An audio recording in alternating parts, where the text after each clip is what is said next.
Welcome to সিশন একাডেমিতে স্বাগত। আজকে আমরা টার্গেট ডাব্লিউবিপি কেপি ডাব্লিউবিপিএসসির যে ম্যাথ সিরিজ আমরা শুরু করেছি তার ক্লাস নাম্বার 8 শুরু করব। এখানে আমি অ্যাটলিস্ট 10 কোশ্চেন রেখেছি, ঠিক আছে? তোমরা ক্লাসটা মন দিয়ে শেষ পর্যন্ত দেখো, এই টাইপেরই ম্যাথসের কোশ্চেন তোমরা পরীক্ষা পাবে, ঠিক আছে? চলো লেট স্টার্ট। দেখো ফার্স্ট কোশ্চেন কি আছে, বলছে দুটি ট্রেন প্রতিটি 200 মিটার লম্বা, সমান গতিতে বিপরীত দিক থেকে গতিশীল, 10 সেকেন্ডের সময়ে পরস্পরকে অতিক্রম করে। দেখো যখনই বিপরীত দিক থেকে গতিশীল মানে কি, তাদের রিলেটিভ ভেলোসিটি দুজনের স্পিডের যোগফল হবে, ঠিক আছে? এবার আমাদের এখানে কি বলেছে, স্পিড বের করতে বলেছে, তাহলে রিলেটিভ ভেলোসিটি দুজনের মিলে, দুজনের আবার গতিবেগ সমান বলেছে, ঠিক আছে? তাহলে রিলেটিভ ভেলোসিটি, তাহলে ভি ইকুয়াল টু কী হবে তোমার, ডিস্ট্যান্স বাই টাইম। ডিস্ট্যান্স এখানে কত, দুটো হচ্ছে গিয়ে প্রতিটা, ভি ইকুয়াল টু আমার ডিস্ট্যান্স বাই হচ্ছে গিয়ে টাইম। তাহলে ডিস্ট্যান্স কত হবে, দুজনের 200 মিটার করে লেন্থ, ঠিক আছে? টোটাল হচ্ছে 400 মিটার তাদেরকে কভার করতে হবে, হ্যাঁ, একে অপরকে অতিক্রম করতে গেলে। আর টাইম হচ্ছে 10 সেকেন্ড, মানে বাই 10। এটা কি হলো, এটা হচ্ছে মিটার পার সেকেন্ড হলো। তাহলে এটাকে আমরা কিলোমিটার পার আওয়ারে করতে হলে কী করতে হবে না, 18/5 দিয়ে গুণ করতে হবে, 18/5, ব্যাস। তাহলে 0.05 8 40, ঠিক আছে? তাহলে 18 8 8 64 4, আর হচ্ছে গিয়ে 8 একে 8 6 14, মানে 144। এটা কি, এটা কি দুটো ট্রেনের হচ্ছে স্পিড, ঠিক আছে? দুটো ট্রেনের রিলেটিভ ভেলোসিটি আমি বলেছিলাম। তাহলে একটা ট্রেনের রিলেটিভ মানে দুজনের যেহেতু স্পিড সেম, তাহলে তুমি 144কে 2 দিয়ে ভাগ করে দাও, যা হবে সেটা হচ্ছে একটা ট্রেনের স্পিড মানে 72, মানে অপশান ডি অ্যান্সার। ওকে, এরপরে আছে কোশ্চেন নাম্বার 2। বলেছে একটি পরীক্ষায় 40% ছাত্র ইংরেজিতে, 30% অঙ্কে এবং 50% উভয় বিষয়ে অকৃতকার্য হয়েছে। সফল ছাত্রদের হার কত? জাস্ট কি করবে, 100, টোটাল হচ্ছে 100%। সেখান থেকে প্রথমে ইংরেজিতে কত অকৃতকার্য, ঠিক আছে? তাহলে 40% প্লাস অঙ্কে অকৃতকার্য কত, 30%। সেখান থেকে উভয় বিষয়ে অকৃতকার্যটা বাদ দিয়ে দাও, 15। এবার এইটা ইকুয়াল টু যা হবে সেটাই হচ্ছে গিয়ে তোমার এই যে যেটা বেরোবে, এই যে এইটা, ঠিক আছে? এই যে ব্র্যাকেটের মধ্যে এটা হচ্ছে গিয়ে অ্যাটলিস্ট একটা সাবজেক্টে ফেল, অ্যাটলিস্ট একটা সাবজেক্টে ফেল, মানে কমপক্ষে একটা সাবজেক্টে ফেল, ঠিক আছে? তাহলে 100 থেকে কমপক্ষে একটা সাবজেক্টে ফেল দিলে দুটো সাবজেক্টে পাস যারা, তাদের পেয়ে যাবো। তাহলে সেটাই চেয়েছে এখানে। তাহলে কত হবে, 100 মাইনাস এখানে 40 30 70, 70 থেকে 15 বাদ দিয়ে দাও, মানে হচ্ছে কি তোমার 60, মানে 55, ঠিক আছে? 55 বাদ দিলে কত হবে, 45 হবে অ্যান্সার। 45% হচ্ছে উভয় বিষয়ে বা হচ্ছে কি সফল ছাত্র মানে কি দুটো বিষয় পাস করেছে, তাহলে অপশান ডি হবে অ্যান্সার। ওকে, এরপরে আসি কোশ্চেন নাম্বার 3। দেখো খুব ভালো কোশ্চেন, বলেছে দুটো লেবু, 3টি কলা, 4টি আপেলের মোট দাম হচ্ছে 15 টাকা। দেখো তাহলে 2L লেমন প্লাস 3 ব্যানানা, ঠিক আছে, প্লাস 4 অ্যাপেল, ঠিক আছে? 4 অ্যাপেল, এদের ভ্যালু কত না হচ্ছে গিয়ে 15 টাকা। ওকে, এবার আবার বলেছে দেখো 3 লেবু, 3টে লেমন, 2 ব্যানানা প্লাস হচ্ছে 1 অ্যাপেল, এদের ভ্যালু কত না হচ্ছে গিয়ে 10 টাকা। ওকে, এবার চেয়েছে দেখো 3টি লেবু, 3টি কলা, 3টি আপেল।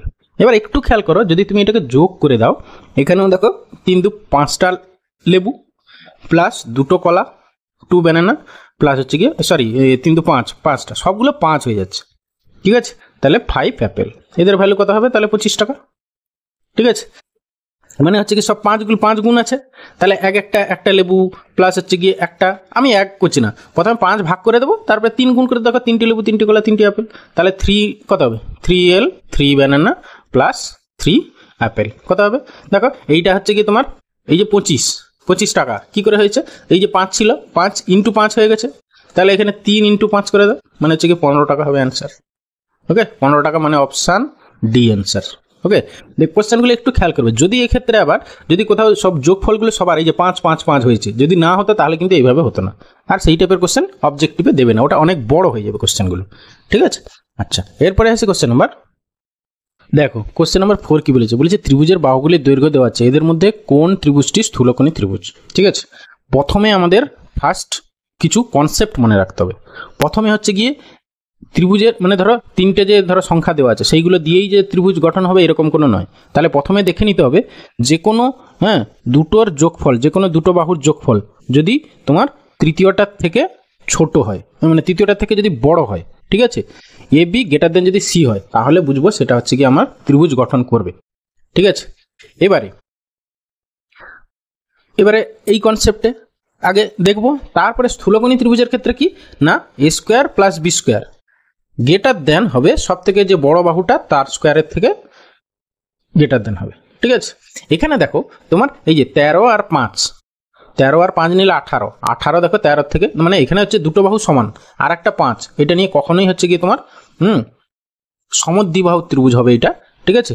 এই ক্ষেত্রে কখনোই এইগুলো ত্রিভুজ ফর্ম করতে পারে না, কারণ এই কন্ডিশন দেখো, ঠিক আছে। তাহলে প্রথম অপশন এ এলিমিনেট হয়ে গেল। তারপরে দেখো এই যে অপশন ডিটা, তিনটেই 8 আছে, তাহলে এটা তো সমবাহু ত্রিভুজ হবে, মানে প্রতিটা কোণ 60 ডিগ্রি, তাহলে এই দুটো হবে না। এই দুটোর মধ্যে আমাদের দেখতে হবে, ঠিক আছে। তাহলে এখানে সব থেকে বড় বাহু হচ্ছে 7 স্কোয়ার, তার আমরা দেখি 6 স্কোয়ার প্লাস 5 স্কোয়ার, এটা গ্রেটার দেন 7 স্কোয়ার, এটা হচ্ছে কিনা। তাহলে 6 স্কোয়ার হচ্ছে কি 36 প্লাস হচ্ছে 25 গ্রেটার দেন কত, হ্যাঁ এটা হচ্ছে কি তোমার 49 থেকে বড় হয়ে যাচ্ছে। আর এইটা দেখি 3 square plus 5 square, 3 square 5 square মানে হচ্ছে কি 15 আর 25 করলে দেখো 40 হচ্ছে, সেটা হচ্ছে কি লেস দেন তোমার 7 স্কোয়ার হচ্ছে। তাহলে এইখানে আমার অ্যান্সার হবে অপশান বি, এইটুকু শিওর। এবার অপশান সিটা কি হবে না, অপশান সিটা হবে কি তোমার সূক্ষ্মকোণী ত্রিভুজ, ঠিক আছে। যদি এইটা হোল্ড করে সব থেকে বড়টার স্কোয়ারের থেকে এই দুটো স্কোয়ারে যদি ছোট হয়, তাহলে সেটা হচ্ছে গিয়ে তোমার সূক্ষ্মকোণী ত্রিভুজ, ঠিক আছে। তাহলে এখানে আমার স্থূলকোণী ত্রিভুজ বলেছিল, তাহলে A square plus B square greater than সব থেকে বড় বাহুটার স্কোয়ারের থেকে বড় অপর দুটো বাহুর স্কোয়ারের সমষ্টি, তাহলে এখানে অপশান বি।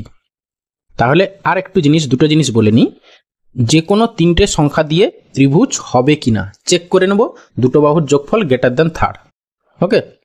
তারপরে স্থূলকোণী হবে কিনা কি করে বুঝবো না, সব থেকে বড় বাহুর স্কোয়ার, তার যে স্কোয়ার হলো সেইটা হচ্ছে গিয়ে অপর দুটো বাহুর স্কোয়ারের থেকে ছোট, বা হচ্ছে গিয়ে যে কোনো ছোট দুটো বাহুর স্কোয়ারের যোগফল বড় বাহুটার স্কোয়ারের যোগফলের থেকে যদি বড় হয়, তাহলে সেটাকে বলবো স্থূলকোণী ত্রিভুজ।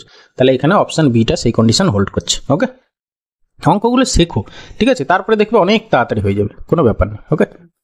এরপরে আসি কোশ্চেন নাম্বার 5, বলেছে ধনাত্মক পূর্ণ সংখ্যা n এর জন্য ফ্যাক্টোরিয়াল n এর মান 75 দ্বারা বিভাজ্য হলে n এর সর্বনিম্ন মান হবে। আচ্ছা দেখো, ফ্যাক্টোরিয়াল n মানে আমরা জানি কি 1 ইন্টু 2 ইন্টু 3 ইন্টু 4 ইন্টু এরকম করে করে up to into n-1 into তারপরে হচ্ছে n, এই, ঠিক আছে। এরপরে এই বলেছে এইটার ভ্যালু হচ্ছে গিয়ে 75 দ্বারা বিভাজ্য, তাহলে হচ্ছে 75 ইন্টু সামথিং, ঠিক আছে, ইন্টু সামথিং, ঠিক আছে, ধরো এক্স ধরে নিলাম। এবার এই 75 মানে কি, দেখো 5 ইন্টু 5, 5 5 25 ইন্টু 3, মানে এই ফ্যাক্টরগুলো তোমার থাকতে হবে। এবার দেখো তোমার দুটো 5 কখন পাবে, কতক্ষণ, মানে 1 থেকে 5 পর্যন্ত গুণ করলে তুমি একটা 5 পাচ্ছ, 1 থেকে 10 পর্যন্ত গেলে তুমি দুটো 5 পাবে, তার আগে তো দুটো 5 পাবে না, ঠিক আছে। আর 3 তো তোমার এই সামনেই পেয়ে যাবে, তাহলে আমাকে অ্যাটলিস্ট n এর সর্বনিম্ন ভ্যালু হতে হবে এখানে 10, তবে গিয়ে দেখো দুটো 5 পাবে, কারণ কি এই যে 75 মধ্যে 25 আছে, 25 মানে দুটো 5, মানে হচ্ছে তোমার n এর সর্বনিম্ন ভ্যালু হতে হবে তোমার 10, মানে এখানে অপশন সি হবে অ্যান্সার, ওকে। খুব ভালো কোশ্চেন। এরপরে এসে কোশ্চেন নাম্বার 6, বলেছে 7 দ্বারা বিভাজ্য একটি সংখ্যা এত এত দ্বারা ভাগ করলে 3 অবশিষ্ট থাকবে, ঠিক আছে। আচ্ছা প্রথমে দেখে নিই 7 দ্বারা বিভাজ্য একটা সংখ্যা বলেছে, তাহলে 7 দ্বারা বিভাজ্য কিনা, ঠিক আছে। যে অপশানটা 7 দ্বারা বিভাজন নয় সেটা আমরা এলিমিনেট হয়ে যাবে, দেখো এখানে বলতে সবগুলোই 7 দিয়ে ডিভিজিবল, ঠিক আছে, হ্যাঁ সবগুলো 7 দিয়ে ডিভিজিবল, ওকে। এবারে আমরা কি বলেছে শেষে হচ্ছে অবশিষ্ট থাকবে কি 3, তাহলে আমরা 3 বাদ দিয়ে দেবো, ঠিক আছে। প্রতিটা থেকে 3 বাদ দিয়ে সেটা দেখবো 4 বা 9 বা 12 দ্বারা ডিভিজিবল কিনা। যদি আমরা 3 বাদ দিই প্রথমটা থেকে, ঠিক আছে, তাহলে কত হবে 74। দেখো 74 তো আর 4 দিয়ে ভাগ যায় না, তাহলে অপশান ইয়ে এলিমিনেট হয়ে গেল। এখান থেকে আবার তুমি 3 বাদ দাও, 3 বাদ দিলে হচ্ছে কি 95, ঠিক আছে, সেটাও আবার 4 দ্বারা ভাগ যায় না, তাহলে সেটাও বাদ। তারপরে দেখো 4 বাদ দাও, 3 বাদ দাও, তাহলে 144। দেখো 144 9 দিয়েও 4 দিয়ে যাবে, 9 দিয়েও যে 12 দিয়ে যাবে, তাহলে এইটাই আমাদের অ্যান্সার হবে, তাও একটু 210টা চেক করে নিই, মাইনাস যদি 3 করো তাহলে এটা 207 হবে। 7 মানে তো আর 4 দিয়ে ভাগ যাবে না বা 12 দিয়ে ভাগ যাবে না, তাহলে অপশান ডিও হবে না, তাহলে এখানে অপশান সি অ্যান্সার, ওকে। না হলে এটাকে বেসিক ওয়েতে করতে গেলে অনেক বড় টাইম চলে যাবে, তা তোমাকে কী করতে হবে 4 9 12 এলসিএম বের করতে হবে, তারপরে ইত্যাদি ইত্যাদি, ওই সব প্রসেসে তোমরা কখনো যেও না, কারণ অনেক টাইম চলবে। এলসিএম এইচসিএফ চ্যাপ্টার আমি তোমাদেরকে ভিডিও বোধহয় করিনি চ্যাপ্টার ওয়াইজ ম্যাথে, এলসিএম এইচসিএফ চ্যাপ্টার যখন করাবো দেখবে, এলসিএম এইচসিএফ বেসিক ওয়েতে করতে গেলে অনেক সময় যাবে, সেই জন্য just shortcut divisibility rule, unit digit এগুলো দিয়ে অ্যাপ্লাই করে করতে হবে, ওকে। এরপরে আসি কোশ্চেন নাম্বার 7, বলেছে কোনো বৃত্তের ব্যাসার্ধ 100% বৃদ্ধি পেলে বৃত্তাকার ক্ষেত্রটির ক্ষেত্রফল কত % বৃদ্ধি পাবে।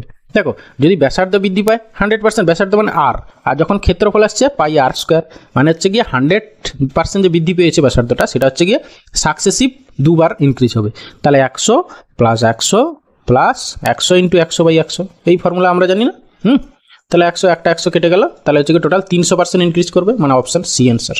ওকে, এরপরে আসি কোশ্চেন নাম্বার 8। বলেছে একটি সংখ্যাকে পর্যায়ক্রমে 5 ও 9 দ্বারা ভাগ করা হলে যথাক্রমে এত এত অবশিষ্ট থাকে। সংখ্যাটিকে 45 দ্বারা ভাগ করলে অবশিষ্ট কি হবে? এর একটা ফর্মুলা আছে, ঠিক আছে। ধরো প্রথম ক্ষেত্রে ডিভিজার D1 যদি, আর দ্বিতীয় ক্ষেত্রে ডিভিজার D2। প্রথম ক্ষেত্রে রিমাইন্ডার যদি R1 হয়, দ্বিতীয় ক্ষেত্রে রিমাইন্ডার যদি R2 হয়, তাহলে অ্যান্সার হবে রিকোয়ার্ড রিমাইন্ডার ইকুয়াল টু কী হবে না, হচ্ছে গিয়ে D1 R2 প্লাস R1। ঠিক আছে, এই ফর্মুলাটা মনে রাখবে, জাস্ট বসিয়ে দাও। প্রথম ক্ষেত্রে D1 কত, ডিভিজার কত 5, R2 কত 3, প্লাস R1 কত 4। ঠিক আছে, তাহলে 5 3 15 4 19, 19 হবে অ্যান্সার, মানে অপশান গো অ্যান্সার। ওকে, এরপরে আসি কোশ্চেন নাম্বার 9। কি বলেছে? এত এর সরল মান কত? ওকে, জাস্ট প্রথমেরটাকে তুমি স্কোয়ার করে নাও, a মাইনাস বি হোল স্কোয়ারের ফর্মুলা ফেলে দাও। কত হবে? প্রথমে হচ্ছে a square plus B square minus 2ab, a square করলে 2 স্কোয়ার 4, আর বি স্কোয়ার করলে 3, হ্যাঁ √3 স্কোয়ার 3, তাহলে 4 3 7, মাইনাস তারপরে যে 2 2 4 4√3, এটা হলো ফার্স্টটা। দ্বিতীয়টা দেখো 7 প্লাস 4√3 আছে, তাহলে এটা আবার স্কোয়ার মাইনাস বি স্কোয়ারের ফর্মুলা পড়ে গেল। তাহলে হচ্ছে 7 স্কোয়ার মানে হচ্ছে কি 49, মাইনাস এইটার স্কোয়ার করো, 4 4 16, আর √3 স্কোয়ার করলে 3, 16 3 48, তাহলে 48 ইকুয়াল টু হচ্ছে 1 হবে অ্যান্সার, মানে অপশান কো অ্যান্সার। ওকে, এরপরে আসি কোশ্চেন নাম্বার 10। এত দেখো ফাইনাল কোশ্চেন নাম্বার 10 কি বলেছে দেখো, বলেছে 3 4 8 9 ও 11 এর মধ্যে কোন সংখ্যাগুলি এত এর উৎপাদক? উৎপাদক মানে কি? এই সংখ্যাটাকে কোন কোন সংখ্যা দ্বারা ডিভাইড করতে পারে, মানে ডিভিজিবল। এই সংখ্যাটা কোন কোন সংখ্যা দ্বারা ডিভিজিবল, সেই অপশানটাই হবে তোমার অ্যান্সার। এবার আমরা অপশান টেস্ট করি। ফার্স্ট অফ অল আমরা দেখবো 9 আছে, যেহেতু 9 দ্বারা ডিভিজিবল কিনা। কি করে দেখবো? পুরোটা যোগ করো, ঠিক আছে, পুরো সংখ্যাটার ডিজিটগুলোকে যোগ করো, যদি সেটা 9 দ্বারা ডিভিজিবল হয় যোগফলটা, তাহলে সংখ্যাটা পুরোটা 9 দ্বারা ডিভিজিবল। তাহলে হচ্ছে 5 4 9, 7 2 9, 9 9 18, 8 6 14, 24। দেখো 24 তো আর তোমার ইয়ে দ্বারা 9 দ্বারা ডিভিজিবল নয়, তাহলে এই সংখ্যাটা 9 দ্বারা ডিভিজিবল নয়, তাহলে অপশান এ আমার এলিমিনেট হয়ে গেল। এরপরে আসছি কোশ্চেন নাম্বার এ। এরপরে কি আছে? ধরো 4 দ্বারা ডিভিজিবল কিনা দেখবো। লাস্ট দুটো ডিজিট যদি 4 দ্বারা ডিভিজিবল হয়, তাহলে সেটা অবভিয়াসলি 4 দ্বারা ডিভিজিবল হবে। দেখো 76কে 4 দিয়ে ভাগ করো, 19 4 76 হয়, তাহলে এটা 4 দ্বারা যাবে। তাহলে আমার 4 থাকতে হবে অপশানের মধ্যে, তাহলে অপশান ঘটা এলিমিনেট হয়ে গেল। ঠিক আছে, এবার 11 আর 8 দেখবো। আচ্ছা, 8 দ্বারা ডিভিজিবল দেখার নিয়ম কি? লাস্ট 3টে ডিজিট যদি 8 দ্বারা ভাগ যায়, তাহলে সেটা 8 দ্বারা ডিভিজিবল। দেখি 8 3 24, 25 26 27 36, না 8 দিতে যাবে না, তাহলে অপশান গ এলিমিনেট হয়ে গেল। পড়ে থাকলো অপশান খ, এটাই হচ্ছে অ্যান্সার। ওকে।